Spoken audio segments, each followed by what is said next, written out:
Hello and welcome in to the Dave Campbell's College Football Podcast. I am your host, Carter Yates, and joining me from beautiful Austin, Texas is senior writer Mike Craven. And I say beautiful Austin, Texas right now. It's going to be a war zone come Friday night because it's the 120th meeting of all time between Texas and Texas A&M, the perfect kickoff to rivalry week in college football. One of my favorite weeks of the calendar year, not only because Thanksgiving is my favorite holiday, but because the football on Thanksgiving is some of the best you'll get all year.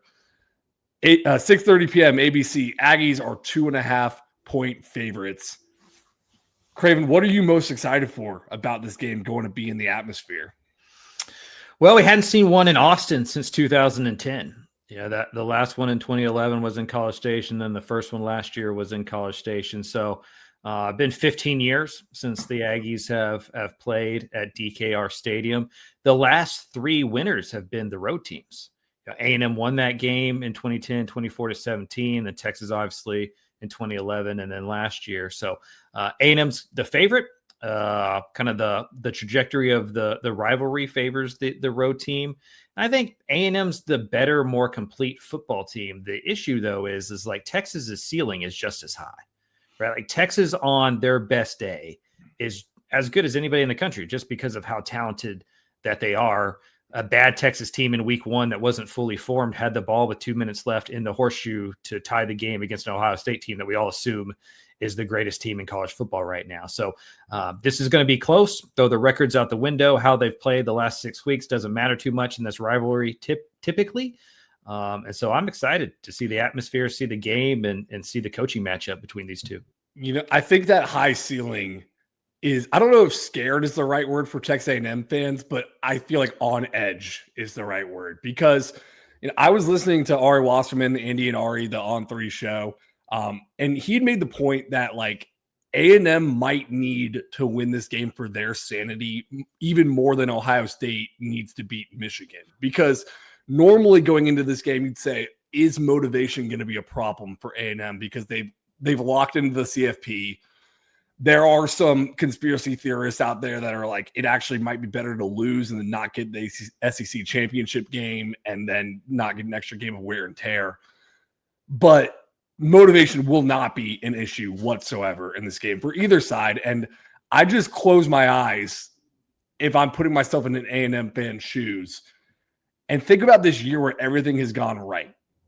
You're undefeated, first undefeated conference record in the SEC you've ever had. And you're facing a Texas team where it seems like everything went wrong to start. They fell from preseason number 1 to unranked in record time. They came out, fell on their face. And imagine if they beat you in this year where everything went wrong and everything went right for you. Like that is a horrible, horrible year of bragging rights to go through. Yeah, I think the argument can be made that A&M needs this game more, even though it's Texas that is on life support in terms of their college football playoff bid. I think Mike Elko, it would be a huge kind of flag in the sand for him in this program that they have kind of jumped over Texas and that it wasn't fluke. And remember, A&M hasn't played anybody else in the top half of the SEC.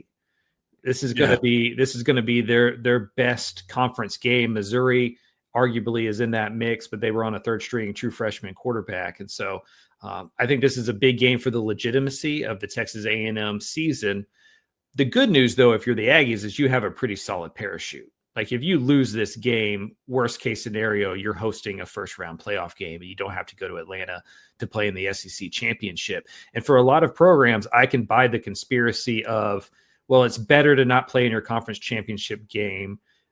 Just take the home playoff game against probably 11 or 12 seed, maybe the G5 program or the ACC champion.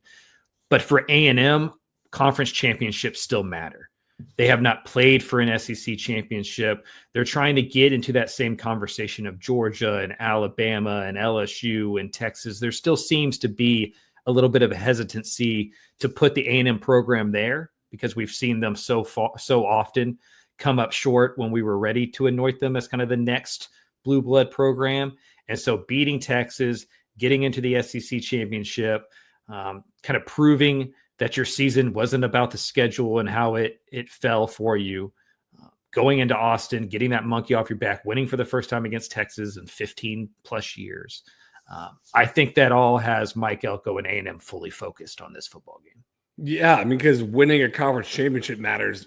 Winning against Texas matters. I mean, this is one of the most heated rivalries in the country. Almost the vitriol is even more so because they didn't play for 15 years. And I saw a stat that A&M released in their SID office.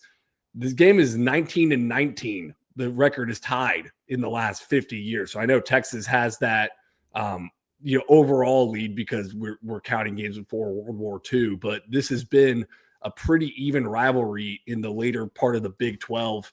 And we'll see what happens in the SEC for this game. That's such a funny stat though, because like depending on where you try to put the marker, you can mess with those numbers.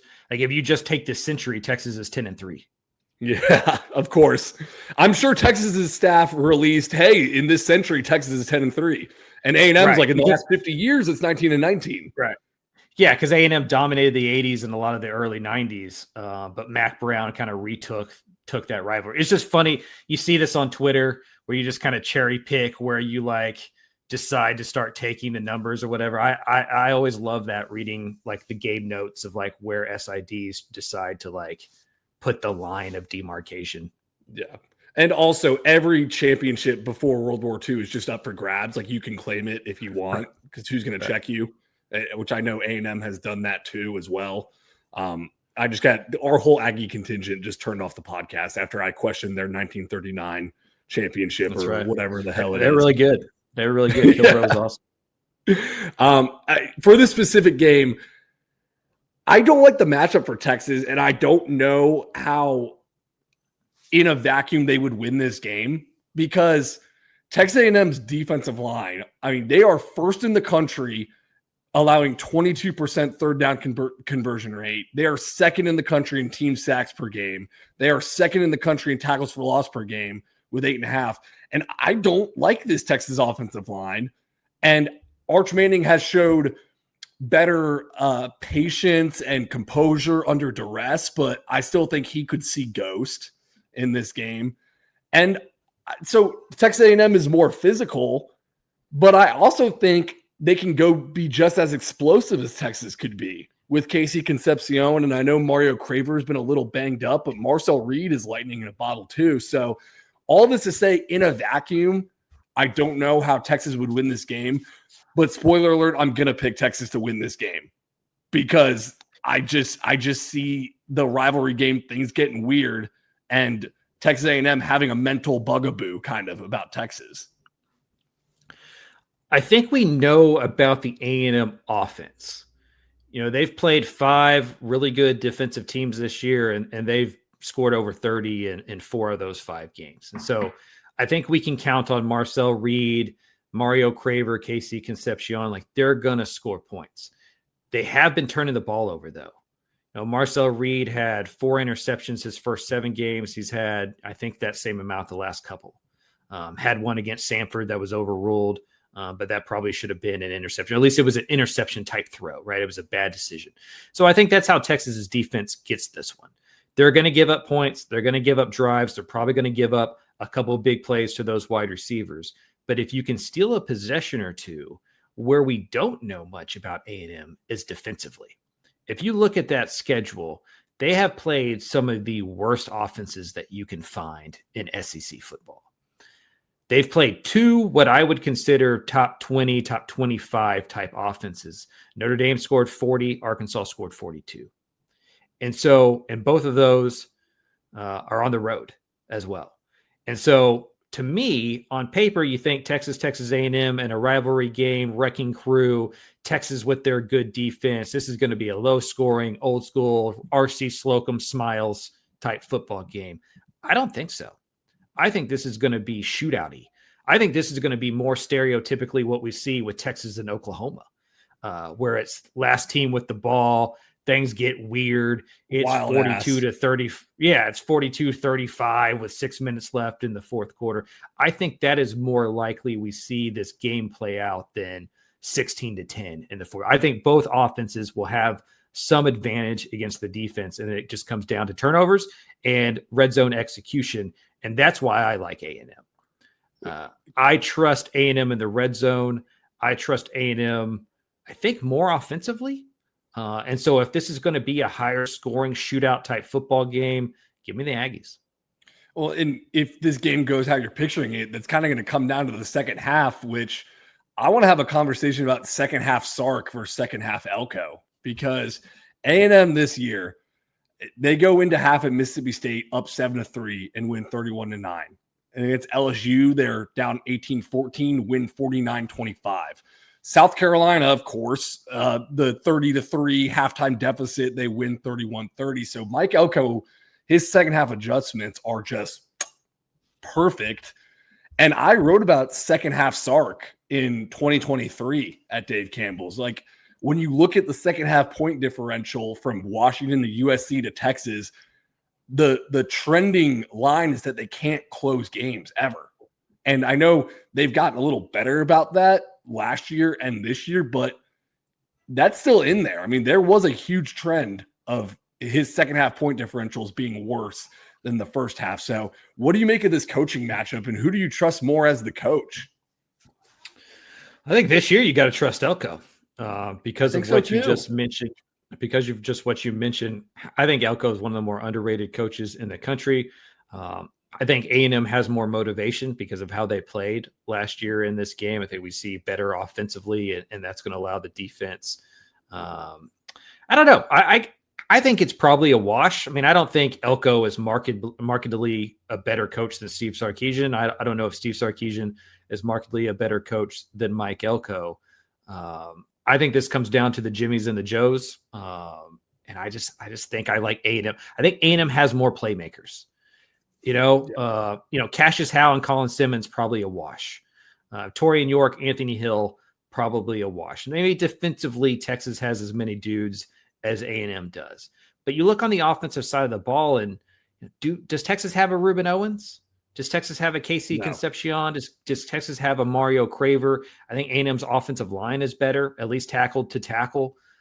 Trevor Gooseby has been well. I think Texas has played better at offensive tackle than probably given credit for. But if we started kind of side by side comparing the units, quarterback to running back to wide receiver to offensive line down it, I think defensively it's probably even. Offensively, I give the advantage to A&M, and I think that's why I'm going with the Aggies. I just A&M's big issue this year defensively has been run defense, but Texas can't run the ball consistently, and so I don't think that is going to be a big. I don't think we look down and Texas has 270 rushing yards and is able to do to the Aggies what maybe some other teams like Notre Dame or Arkansas have been able to do.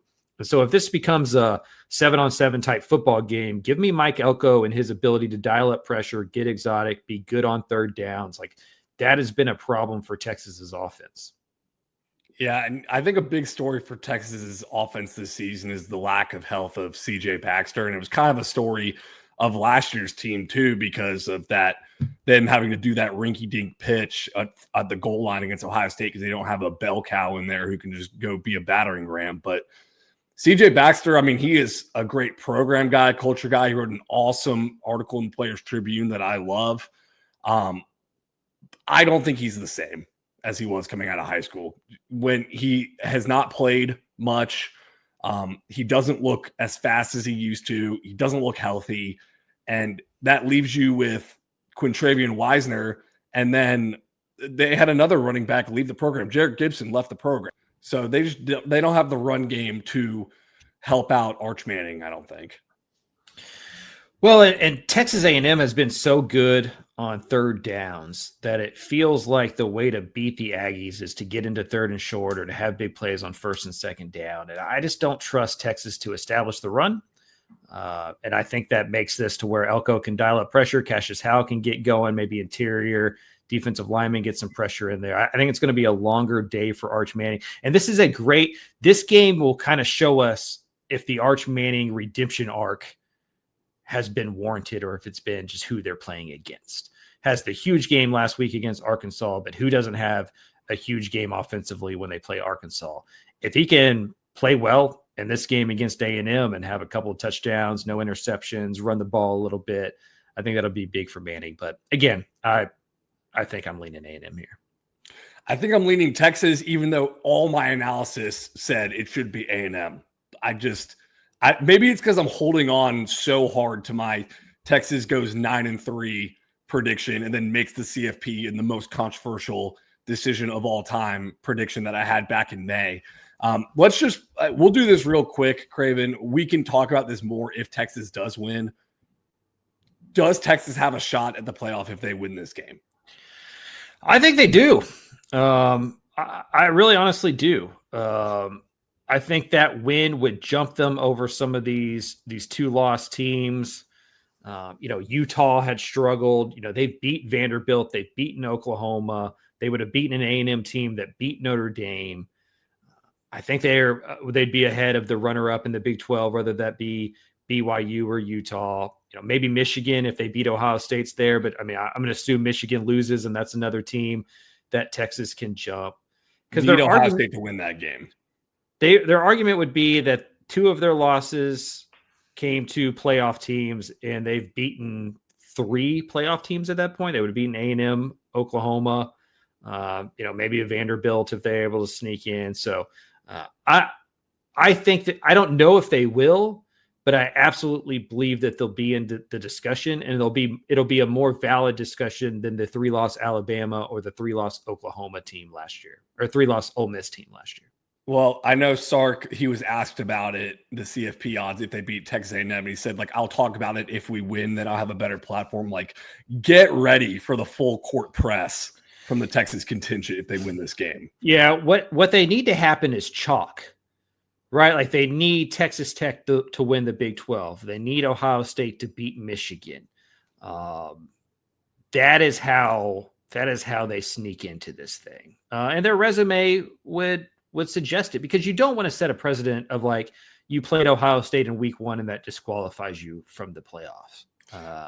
It should be about who you've won against, not as necessarily who you've lost against.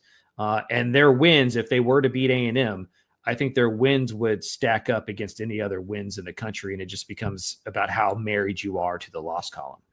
I'm so conflicted because on the one hand, I agree with the people who say, man, that's why we shouldn't play Ohio State, because we're going to be out of the playoff because we lost to Ohio State.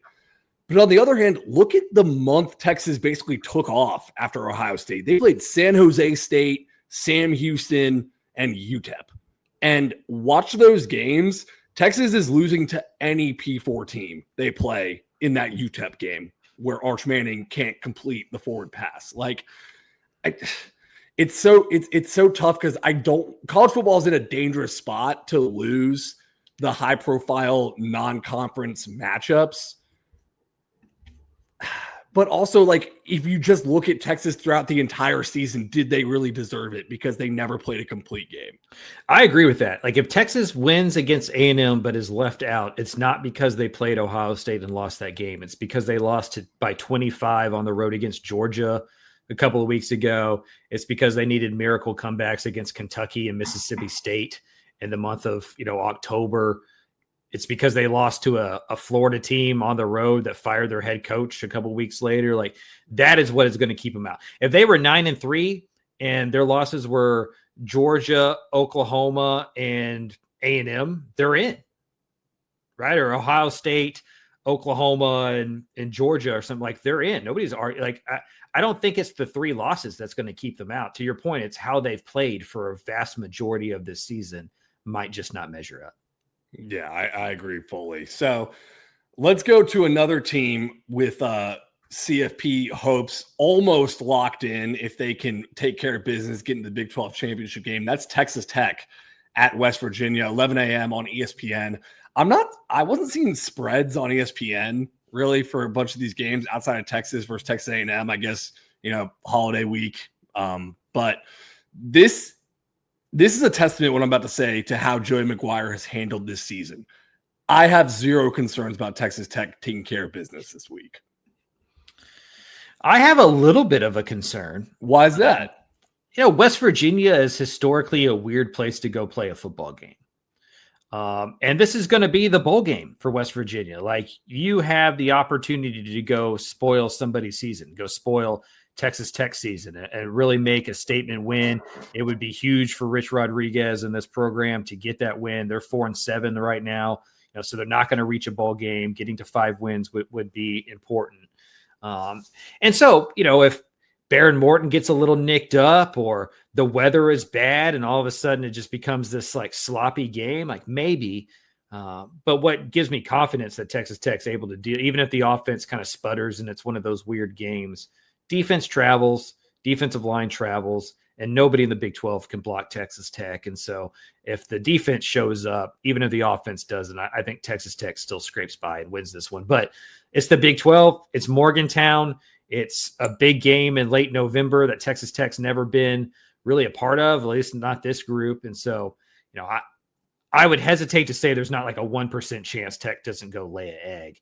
I do think that there's a 99% chance that they cruise and win by 20. Yeah, I think for this Texas Tech season, I know this is unfair of us to say in the media, but I view this Texas Tech season as binary success failure. Like, if you do not get to the Big 12 championship, this season was a failure. And that would be a travesty based on how awesome they have been all year, head and shoulders above the rest of the Big 12. So since they lost to Arizona State, they've been in a playoff game basically every week of the season, where they know what's at stake and they know the money that was invested in this roster. You know what I mean? So I just 100%. don't think they have a letdown like that. 100%. And I might be holding on too much to the first couple of years in the road shows for Texas Tech. And West Virginia is just, I don't know, maybe it's the Texas fan in me in terms of just watching the state and watching what the Mountaineers have done to the Longhorns a few times when Texas was supposed to be the better team. It just I know for a fact Joey McGuire lists West Virginia as like the toughest place they've gone and played, like the rowdiest environment that he's been, as an assistant at Baylor and now a head coach at Texas Tech. So I do think that there's some weirdness that can happen in West Virginia. The moonshine's going to be going. They might light a few couches on fire. Like, it is For sure. It is an interesting place to go play. And, the weather's probably going to stink. Probably going to be windy, might get rainy and that kind of stuff. And so, but if you're Texas Tech, you win this one defensively. Like, you run the ball 50 times and you win this defensively. West Virginia has been a poor pass block team. They are 94th in sack EPA offensively. Texas Tech's 8th defensively in sack EPA. So you just imagine the Texas Tech defensive line, Jacob Rodriguez, just shuts West Virginia down. And even if it's a sloppy, kind of anxiety-ridden game, I'm just not sure the Mountaineers can score enough to beat Texas Tech. But I also wouldn't be surprised if it's not over in the first quarter. For sure. And so how do you handle that? I think this is not a big test for Texas Tech, but one that will test their maturity a little bit. Their running back is out too. Their leading rusher, Dior Hubbard. We didn't have very many yards, but I know Rich Rod, that offense likes to get a lot of people involved in the run game. And so that'll probably affect their offense a bit. I mean, do you think Texas Tech, if they get to the Big 12 championship, is locked in, like are going to get in, or do you think it's pretty dicey? I do. I think that they would get in based on what's happened around them. They're probably going to be 5th or 6th. And if you lose that game against a team that you've beaten, say a BYU or a Utah, actually, I don't even think they can play Utah. I think the way the tiebreakers are, Texas Tech would have to miss anyway, I think Utah's only chance is to rematch against BYU, but I get so lost in these tiebreaker conversations. But I think if your loss is on the road against the defending Big 12 champion with your backup quarterback, and then in the Big 12 championship game against a team that you've already beaten by 20 plus, it's hard to drop you from like 6th or 5th to out. I think they'd be on the road in the first round of the playoffs, and it wouldn't be a fun trip, maybe to Ole Miss or to A&M if the Aggies lost to Texas. But I don't think you put in a 3-loss Texas above a Texas Tech team that's 11-2. Like, that becomes a conversation. That was the evil scenario I had cooking up in my brain of like, what if Texas is 9-3 after beating A&M and Texas Tech loses the Big 12 championship? Is there any way they put Texas over Texas Tech? Because that would be total anarchy If they do, oh man. I mean, let me say this. I totally disagree with that in this hypothetical if they do that. Yeah. Like, I totally disagree putting 9-3 Texas over a Big 12 championship loser Texas Tech. Especially because if you just take the totality of the year, who has looked better as a football team? Like Tech, 10 times out of 10. Tech every single week has shown up and played really well. It would take something fluky, I think. But SEC grind, though. But if Morton's hurt, if the Florida State situation happens, like I think that's the only way. And he's a boot this week. I think that's the only way Tech would be left out is if they lost again and there was question marks whether their quarterback was healthy or David Bailey, Jacob Rodriguez, something like that. We've seen the committee get fishy there, but I think if Texas Tech is 11-1 in the regular season and their second loss comes in an extra game, they are in, because you don't want to, just like SMU last year, you don't want to set a precedent where playing the extra game costs you, because then you're going to get a lot of teams. We talked about A&M not wanting to play in the SEC championship. Maybe is it like a conspiracy theory type thing? That would become a real deal. You would start sitting starters. Like it would become messy if you were to left out that way. You can leave out BYU because they would have lost to a team twice, and say especially if they get blown out, who are their wins? But I don't think you can drop Texas Tech as far as they would need to be dropped. It's like there are two precedents that would be set with either Texas or Texas Tech being out. The Texas Tech side is the conference championship game could hurt you. And if you lose that game, you're out of the playoff. And the Texas side is, we scheduled hard in non-conference. Yeah. I care a lot more about the conference championship precedent. And you don't hear Ohio State complaining about it. No. Or A&M complaining about it, or even Notre Dame and Miami complaining about it, right? I agree with you. I think the precedent you wouldn't want to set there is more losing in the conference championship game instead of being average throughout the year, but having a couple of big wins. All right, let's move to an intra-state game for this rivalry week. Baylor versus Houston, 11 a.m. on TNT and HBO Max. I'm back on HBO Max, everyone. I got kicked off my fiance's parents' HBO Max. We got back on. I'm back watching Succession. It's been huge in my household. Bears are favored by 2.5. Yeah, I know. HBO Max is getting smart with the location services. Like, oh, wait, you're like 30 miles away from the home base.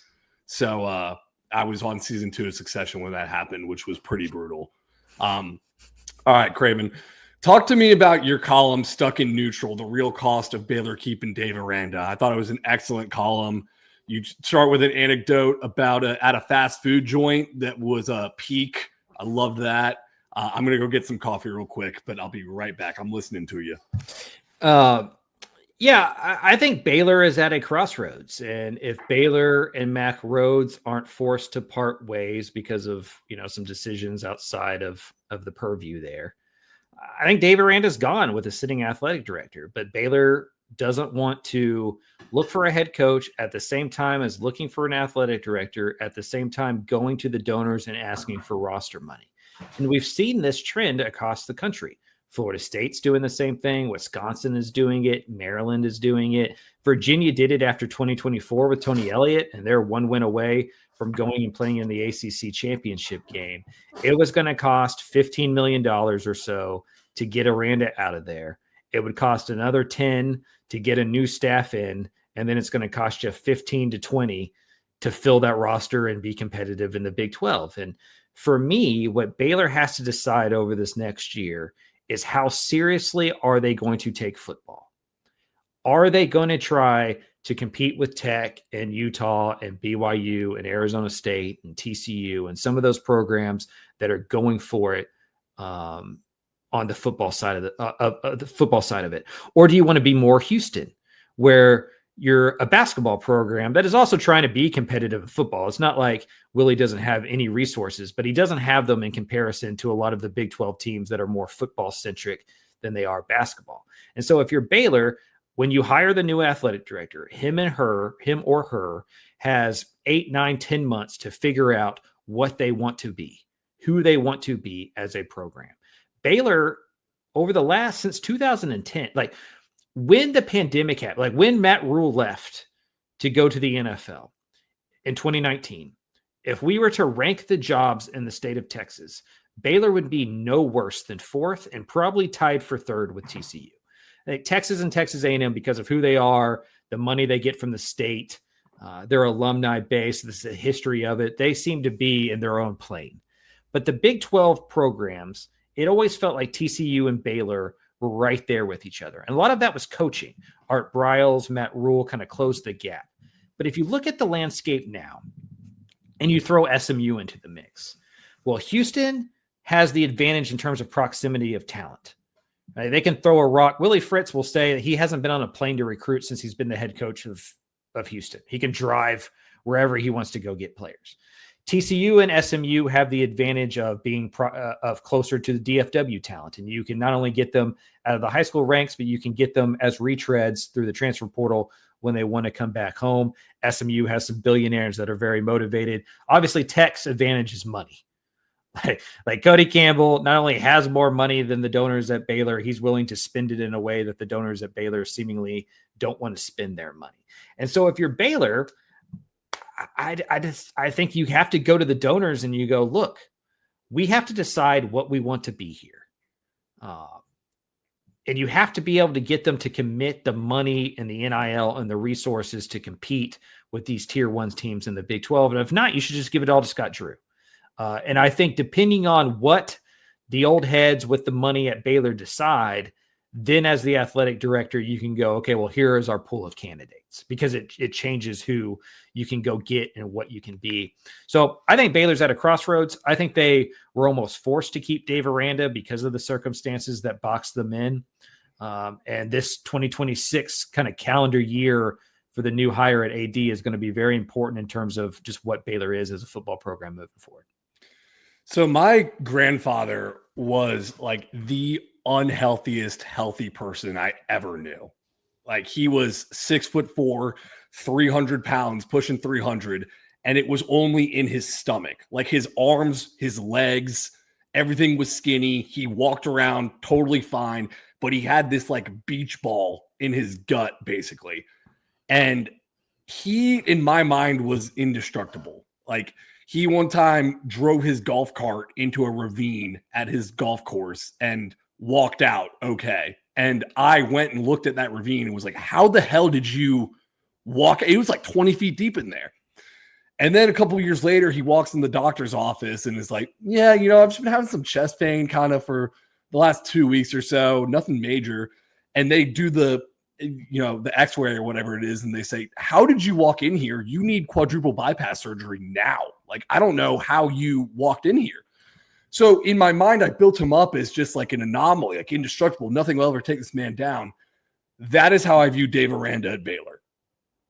How is this happening? How is he still here? This man cannot be denied. Yeah, he does. He does seem like he's got 9 lives for sure. And what I think is going to happen next year, and this is going to be the worst case scenario for Baylor fans, is he's going to go 8-4 next year. And they're going to have to keep him. Well, I don't think that's worst case scenario. If he goes 8-4, and I think if you ask Baylor fans, that's worst case scenario, because it's just delaying the inevitable. Well, it's always delaying the inevitable, right? Like all of these coaches are going to get fired. It's just a matter of when. Like we have 13 FBS programs in the state. 11 of those coaches are going to get fired at some point or leave for another job. And so, yeah, but at least it's going to be fun for a while until it gets not fun real quick, and then they're fired. Like this has been not fun for a long time. But like, look what happened at Arizona. Like they wanted Brennan gone out of there. He's had a big season. You don't hear anything about Arizona. Like I think if they were to go 8-4, split against Auburn and SMU at this time next year, if they're in the Big 12 race, I think a lot of it's forgiven.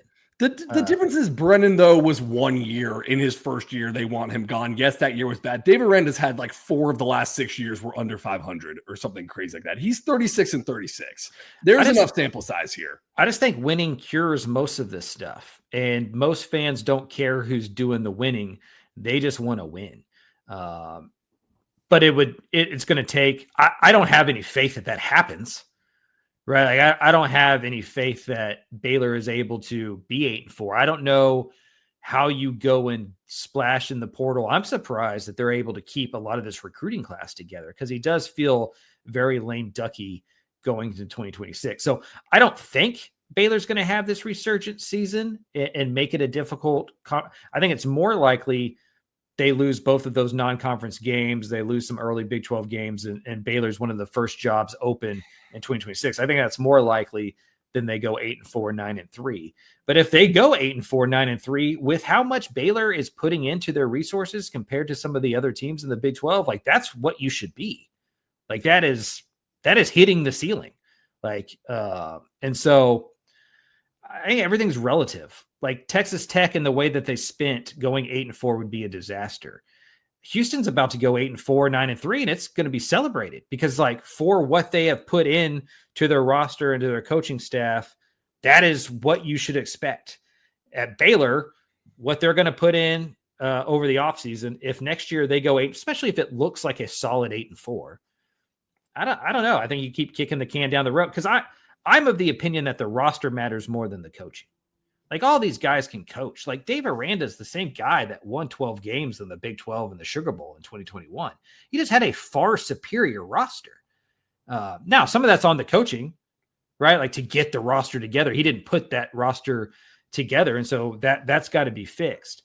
But if they were able to figure out the roster and put together a solid run again next year, I think you always want to keep the money in the roster. And if you can save $15 million on a buyout and a new staff and throw that into a roster that just went 8-4, 9-3, that seems like the smarter move to me. Do you think he's the same defensive coach that he was? Well, he wasn't the DC back then, and I don't think he's going to be the DC in 2026. I think he's going to fire himself, and I think they're going to go get a defensive coordinator. Which would be, how many different defensive coordinators would that be in his tenure? Like four? Four, I think, including him. And it'd be on like 3, and then keeping Spav is a big part of this as well. So, yeah, I mean, I think this time next year, Baylor is open, but I'm not going to rule out a possibility that this staff figures it out and puts together a solid product on the field and makes the decision hard again in 26. Well, yeah, we'll see what happens. Another year of existential Dave Aranda talk. Can't wait. Sign me up.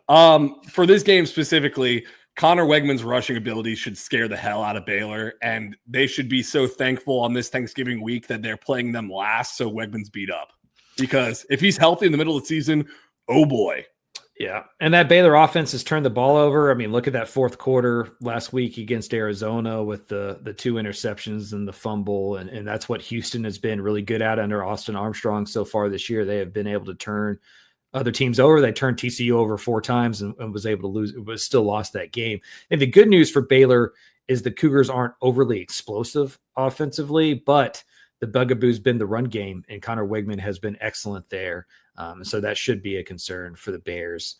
But I do think Baylor's got enough offense here to where they can outscore Houston and win a game in a similar fashion that TCU just did or Arizona did or whatever.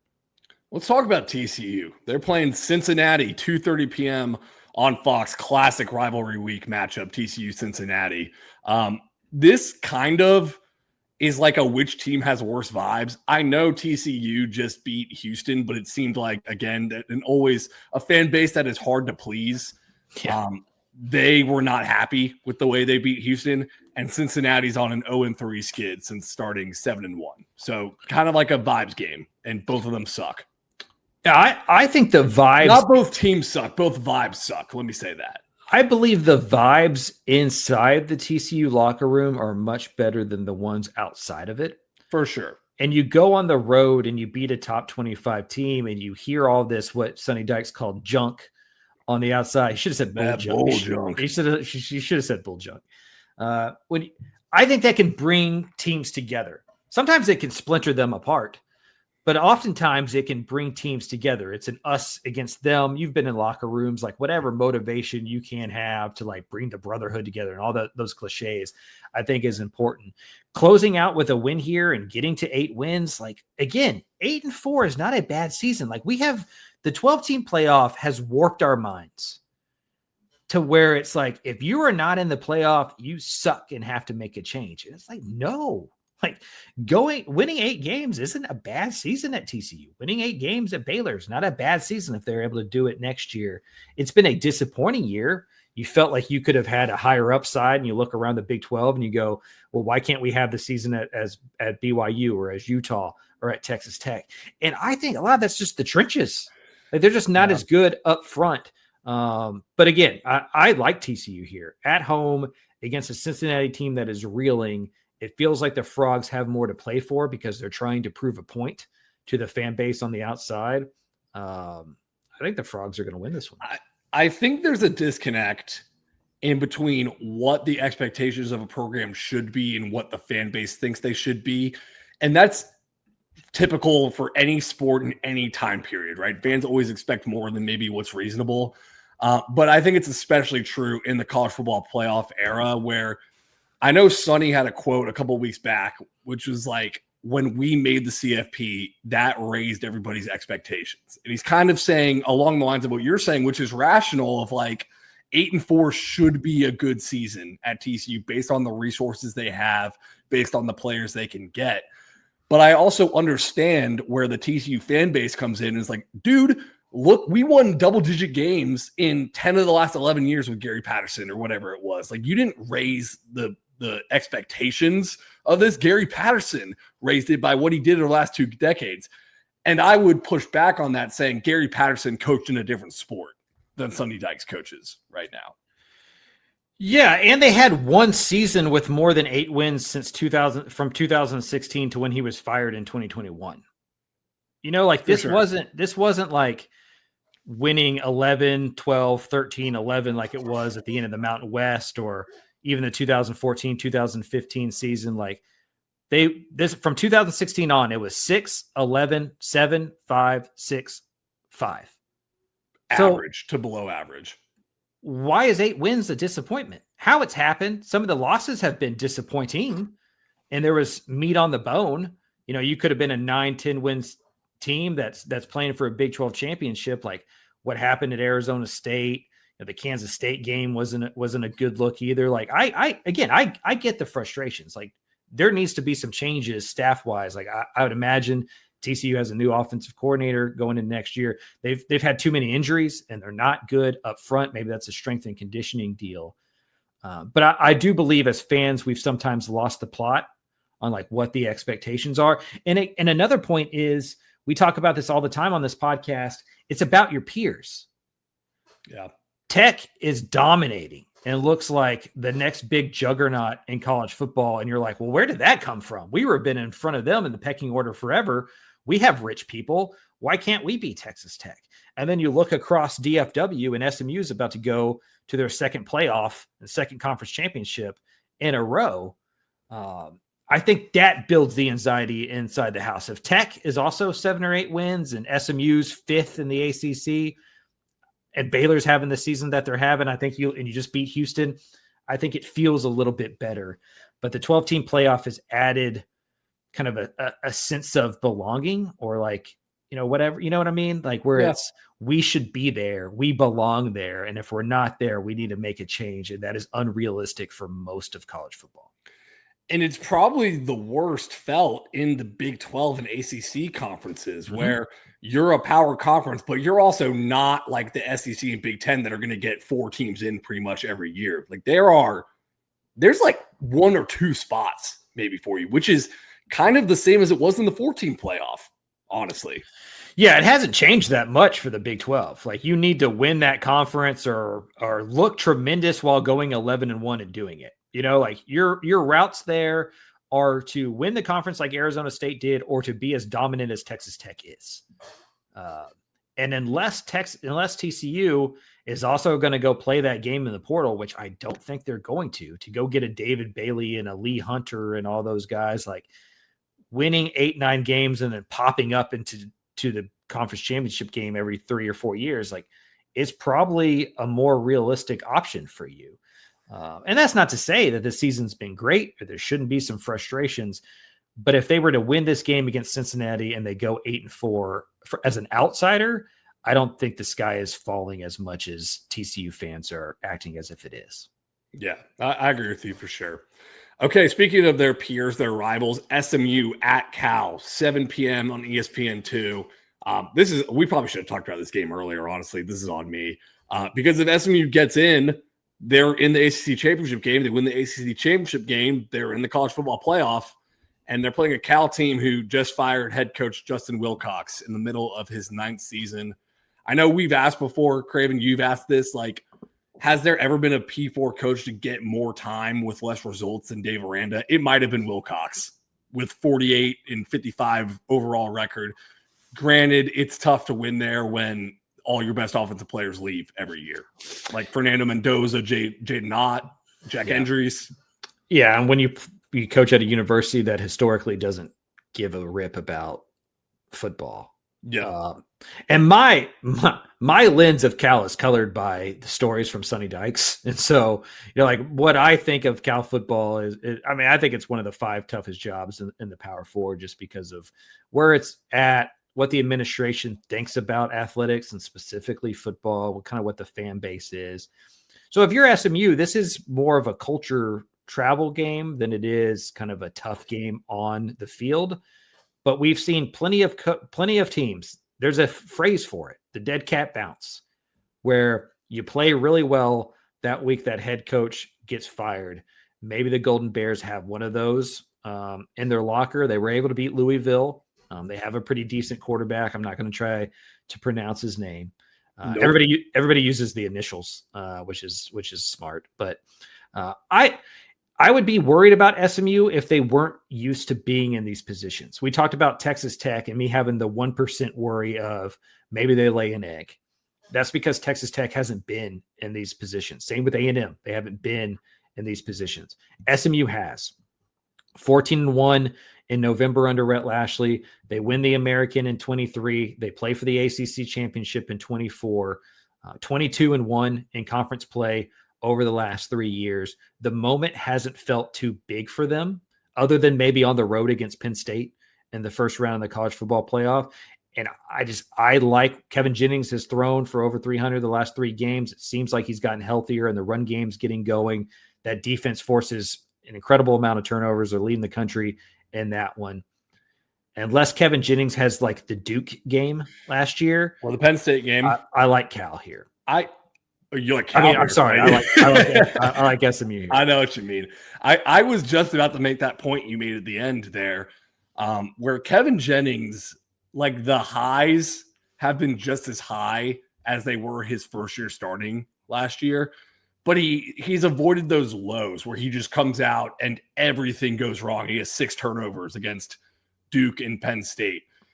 So I don't know if that game is in there anymore. And maybe I've just been lulled to sleep, but I just have more confidence in him now that he won't have that just nightmare on the field that he was having last year sometimes. Yeah, I think some of that's maturity, and those games taught him a lot. For sure. It was the Duke game. He had the bad first half against Clemson that put SMU in a hole that they weren't able to climb completely out of. The start against Penn State on the road, like last year finished poorly for him after such a great year. And he had to deal with that all offseason. And we've both been around Kevin Jennings. He's not the biggest dude in the world, but he's one of the most competitive people you'll ever be around. Like he takes all that shit seriously. Video games, basketball, football. Like he is like, that is why he was the quarterback he was at South Oak Cliff and all that kind of stuff. Like, and so he's gotten bigger. I think he's gotten smarter in what he does with the football. I think Lashley and that staff have done a good job of kind of saving him from himself at times there. And so I like SMU here to roll and to play a mature game and to not give Cal much hope, but it all comes down to the first quarter, right? Like you have to kill off a dying dog here. Like you cannot give them any hope. If Jennings in the offense turns the ball over a few times early on and all of a sudden it just kind of gets like to be a gross, sloppy game, like kind of like Wake Forest was, you just allow a team to hang on and this is their Super Bowl. Kind of like what West Virginia is for Tech. Like if you're Cal, this is the biggest game of the year for you. You can close it on a high note, go into the offseason. Players are playing for transfer portal spots, all that kind of stuff. There's motivation there.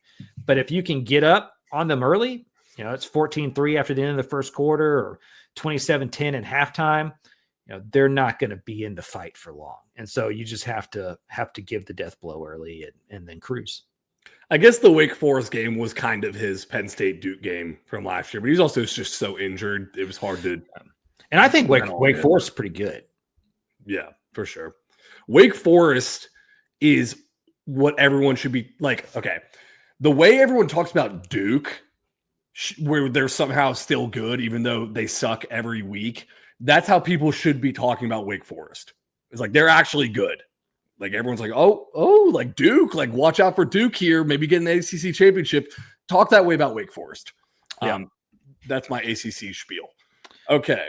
North Texas versus what you got something? I was going to say on Kevin Jennings in terms of the turnovers, because I do feel like that's Cal's only recipe here. He had 5 turnovers in the first month of the season, 3 in October. He's only had 1 this November. Mm-hmm. Like he is getting better with the football as the season goes on. And I do think mistakes like SMU is going to have to lose this game more than Cal wins it. And North Texas is getting better as the season goes on, I think, too. They play Temple 2:30 p.m. on ESPN. You know, we've been praising North Texas for controlling its own destiny to the CFP. They're the best G5 team in America. They're the most exciting. There is one major pothole in this road, and it goes by the name of Casey Keeler, the Temple head coach. Yeah. Big game, obviously, for North Texas and the stakes here. You have no margin for error. You have to win out. You have to beat Temple. You have to beat Tulane next week in the conference championship game to reach the playoff. And I think that's enough. If you do those things, like you do control your own destiny if you're North Texas. This is the biggest home game at North Texas ever. I mean, I can't think of a bigger one. And you get Temple at the right time. Like Temple looked like a very dangerous team in October. They beat UTSA. They beat Charlotte and Tulsa. You know, they lose a 1-point game to Navy, which is a good team. But this month, they've come down to earth a little bit. They lose to East Carolina by a lot, lose to Army by a point. Last week, they play Tulane, and they lose by 24 at home. And so if you're North Texas, just go score a bunch of points. And as you saw against Rice, they can overcome a bad start. Like they're so good offensively that they're never out of it. I think this is going to be a big week for Messmaker, Caleb Hawkins, and then offense. Maybe the defense gets a couple turnovers. Give me North Texas to roll. And then another offense that's starting to look like North Texas offense is UTSA, the Roadrunners. They host Army 2:30 p.m. on ESPN Plus. And so far in the Jeff Traylor era, Army is the only team that can penetrate the Alamo Dome with a special ops operation, that impenetrable fortress. They've won 2 games there in the Jeff Traylor era, but they haven't done so as a conference opponent.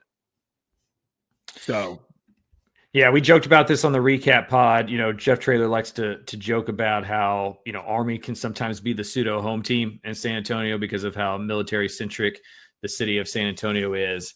But a big one, it feels like, for the Roadrunners, obviously to keep the home win streak going, to keep the mystique going there. But the difference between a 500 season going to a bowl and like guaranteeing a winning season with 7-5, and then, you know, maybe picking up an 8th win in the bowl game, I think is big for this program as well. What is the biggest jump of attitude about a season and how we look back on a season based on win number? Like, is it 6-6 to 7-5? Is it 7-5 to 8-4? Is it 8-4 to 9-3? I think the biggest jumps are 6-7 and 8-9. Yeah. I guess I would lean on 7-8. Like okay, interesting. 7-5 to 8-4 seems like a huge one. Maybe 9-3 to 10-2, just because of the double-digit win. You know, and you can kind of count that one. But UTSA is starting to play a lot better football. You know, they lost 3 of their last 4.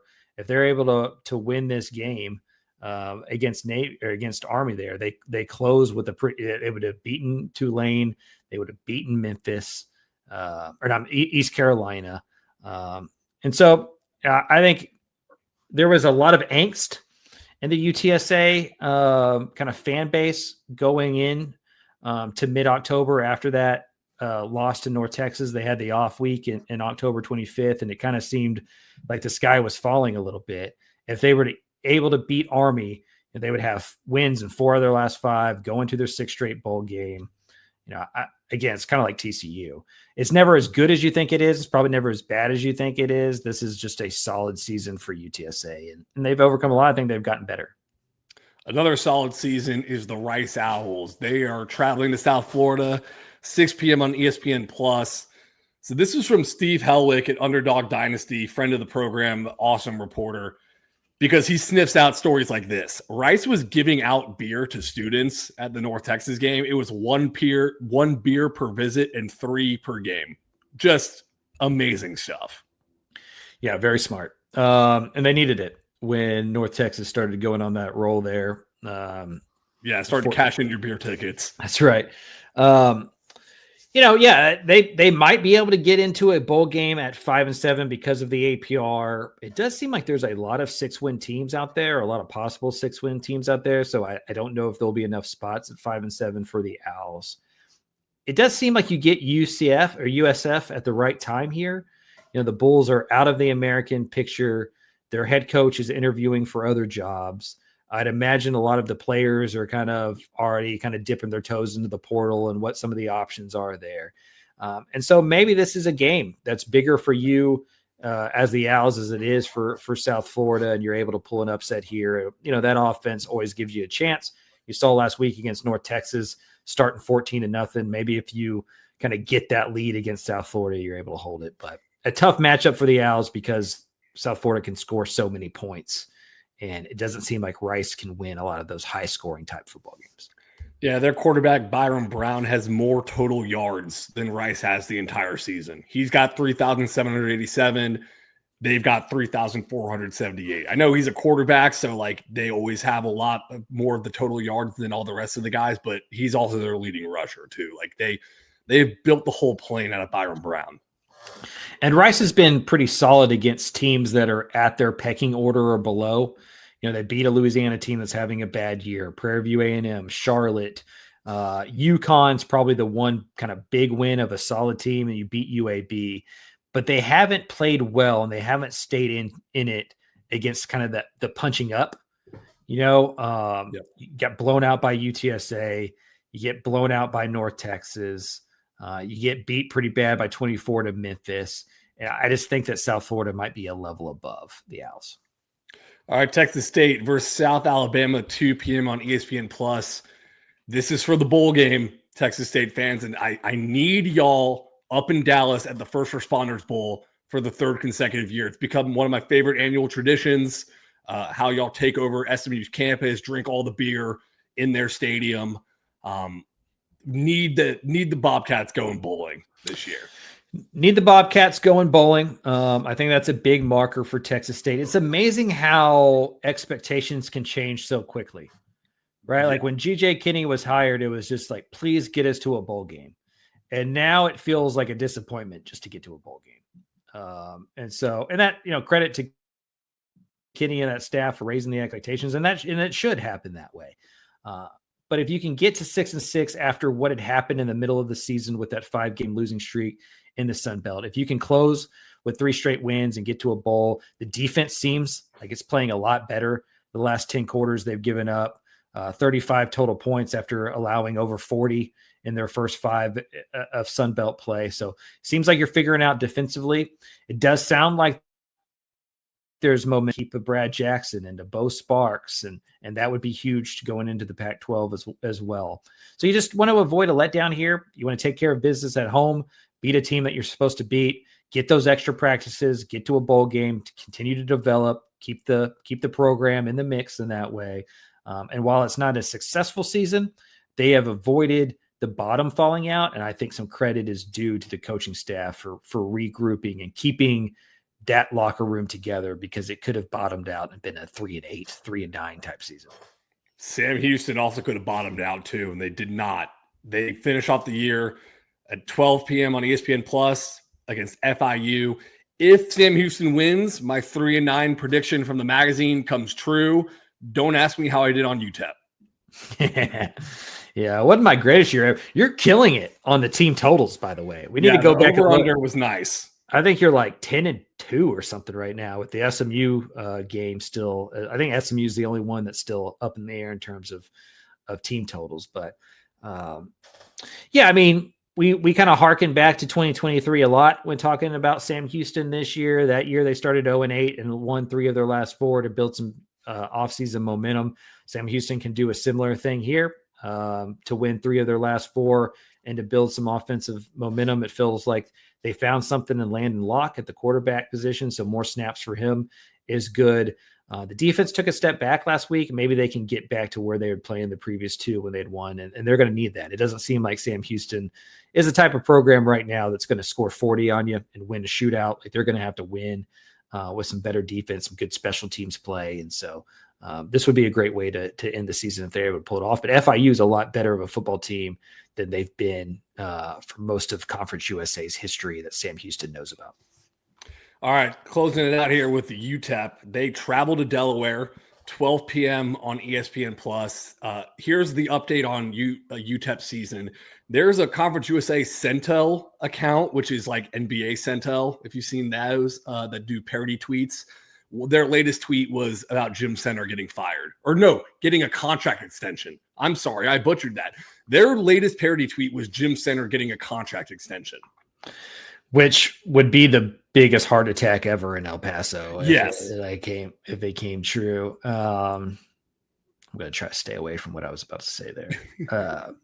Rear back. Right. Yeah, I mean, if your UTEP winning is good, obviously it feels better than losing. But at this point, I don't think a win or a loss does much to change perceptions there. Like, they are who they are. They have a big off season in terms of kind of just some self-reflection of what they are, who they are, what they can go be in the Mountain West. A lot of looking in the mirror coming up. Yeah, getting to the off season is probably a good thing in El Paso right now. But you can't go worry about men's basketball because they're not any good over there either, which is why the Gym Center conversations are starting online. If Sam Houston finishes with a better record than UTEP this year, oh boy. Correct. So you need, not for any postseason implications, we talk about tiebreakers, like you need a win and a Sam Houston loss, but that's what you need this week for your sanity. Yep, for sure.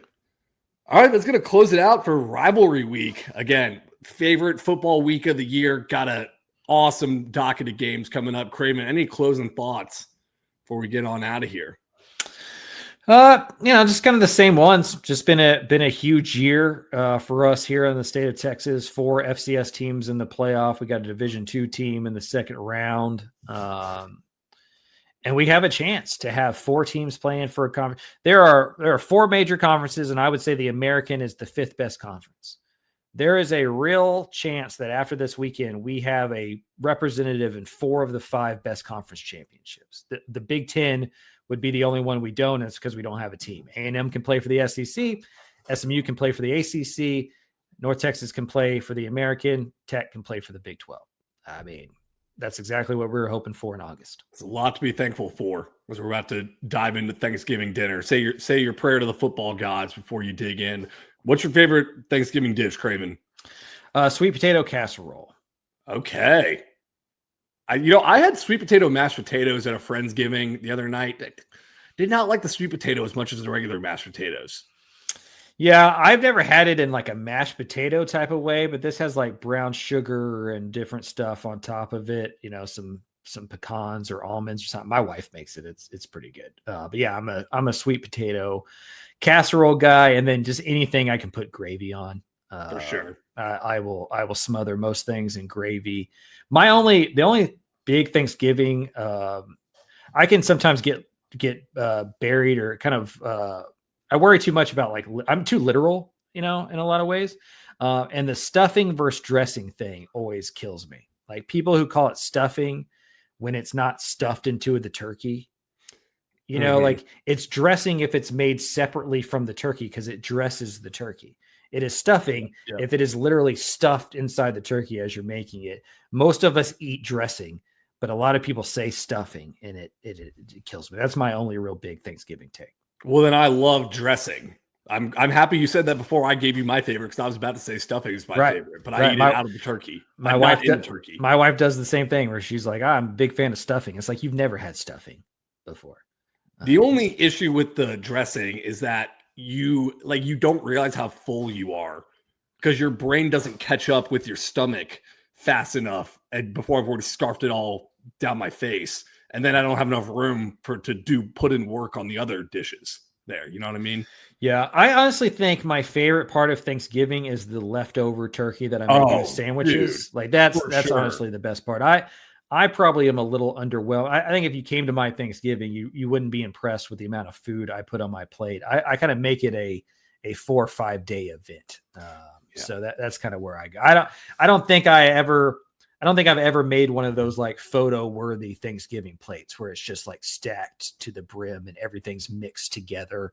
I like my food to be a little bit separate in that way. So I'll keep it pretty normal, keep it pretty PG on Thursday, and then I just eat leftovers like 4 or 5 days. Yeah, but then it's rated R come Friday and Saturday. Right. Well, I just probably hold on to it a little bit too long. It's like I'm still eating turkey sandwiches like next Wednesday. My wife's like, I don't think that's any good anymore. So you're a late season surge type of guy. That's right.